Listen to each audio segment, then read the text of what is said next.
Ah, monsieur Julien, votre femme veut vous faire interdire de voir vos enfants TED, murmura la petite voisine, tremblante, devant la porte de l'immeuble. Julien Morel resta figé. Il revenait du travail, un sac de courses à la main, épuisé, mais heureux de retrouver ses deux enfants. Léa, 8 ans, et Hugo, 5 ans. Depuis des mois, son mariage avec Camille s'effondrait. Ils ne se parlaient presque plus. Mais jamais Julien n'aurait imaginé que la femme qu'il avait aimée puisse transformer leur séparation en guerre. La petite fille s'appelait Inès. Elle avait 11 ans. Elle vivait avec sa mère au 2e étage. Discrète, toujours avec son vieux téléphone à la main, elle observait beaucoup. Parce que les adultes oubliaient souvent qu'un enfant peut tout voir. Julien fronça les sourcils. « Inès, qu'est-ce que tu racontes pas ?» La petite baissa les yeux. « Ah, j'ai vu Madame Camille dans le garage. Elle parlait au téléphone. Elle disait que demain, elle déposerait Un dossier contre vous. Elle disait que si le juge croyait à la violence, vous ne verriez plus jamais Léa et Hugo. » Julien sentit son cœur se serrer. Ce n'est pas possible, Camille ne ferait jamais ça. Mais à cet instant, la porte de l'appartement s'ouvrit. Camille apparut, calme, bien habillée, avec un léger sourire. « Julien, tu parles encore aux enfants des voisins maintenant, Fa? Tu deviens vraiment étrange, Kappa. » Puis elle regarda Inès froidement. « Rentre chez toi. Les histoires des adultes ne te regardent pas. » Ah. Inès recula, effrayée. Camille se tourna vers Julien. « Demain, tu recevras des nouvelles de mon avocate. Tu comprendras enfin que les enfants sont mieux sans toi. » Julien ne répondit pas. Quelque chose venait de se briser en lui. Cette nuit-là, il dormit dans le salon. Il entendait Léa tousser dans sa chambre, Hugo murmurer dans son sommeil.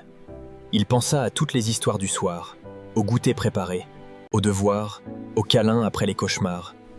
Il n'était pas parfait, mais il aimait ses enfants plus que sa propre vie.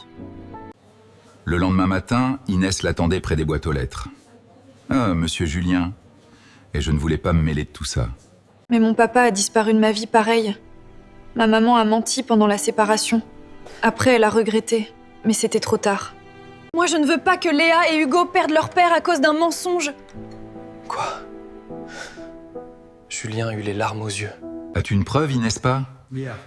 La petite hésita, puis elle sortit son téléphone. Sur la vidéo, on voyait Camille seule dans le garage. Elle parlait au téléphone, nerveuse. Elle disait clairement ça.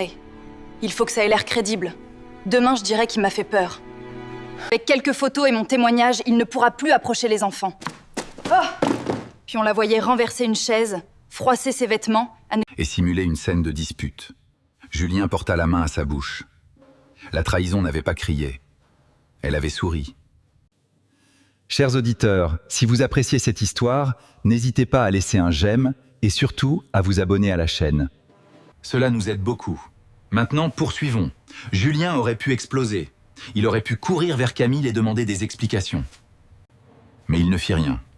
Il appela Maître Bernard, un avocat calme et honnête. Puis il contacta la mère d'Inès. Pour que la vidéo soit transmise légalement, sans manipulation, avec date et origine. L'avocat lui dit simplement c'est « Julien, ne criez pas. Ne menacez pas. Ne répondez pas à la provocation. À partir d'aujourd'hui, chaque mot compte. Papa. » Pendant 48 heures, Camille joua son rôle. Devant les voisins, elle parlait doucement. Devant ses amis, elle soupirait. Devant les enfants, elle disait « Papa est fatigué. Il vaut mieux qu'il reste loin quelque temps. » Léa pleurait en silence. Hugo demandait ça. « Papa a fait quelque chose de mal, pas ?» Et Julien, le cœur déchiré, répondait « Non, mon fils. Papa vous aime. Et la vérité va venir. » Le jour de l'audience provisoire arriva. Camille entra dans la salle avec son avocate, le visage sérieux.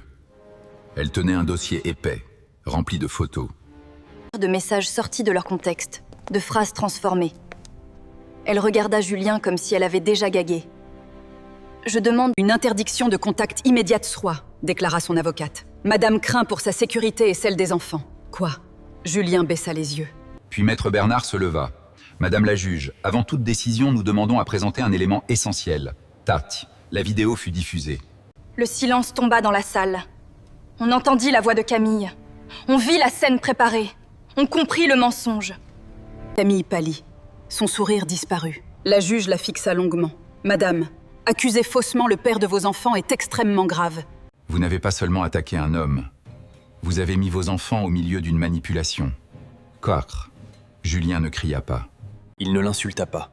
Il regarda seulement Camille avec une tristesse profonde. « pourquoi Fa ?» Elle ne répondit pas. Quelques semaines plus tard, la garde fut réorganisée équitablement. Une enquête sociale fut ouverte. Camille dut suivre un accompagnement et Julien retrouva le droit de voir ses enfants sans menace. Quant à Inès, Julien n'oublia jamais son courage. Il aida sa mère à trouver un meilleur logement. Il paya. À Inès des cours de soutien et lui offrit un téléphone neuf, non pas pour acheter son silence, mais pour remercier une enfant qui avait osé dire la vérité quand les adultes avaient peur. Un soir, Léa demanda à Guy, « Papa, pourquoi Inès nous a sauvés, c'est ?» Julien répondit doucement Véa. Parce que parfois, les plus petits voient ce que les grands refusent de regarder. Nac. La morale est simple. Dans une séparation, les enfants ne doivent jamais devenir des armes.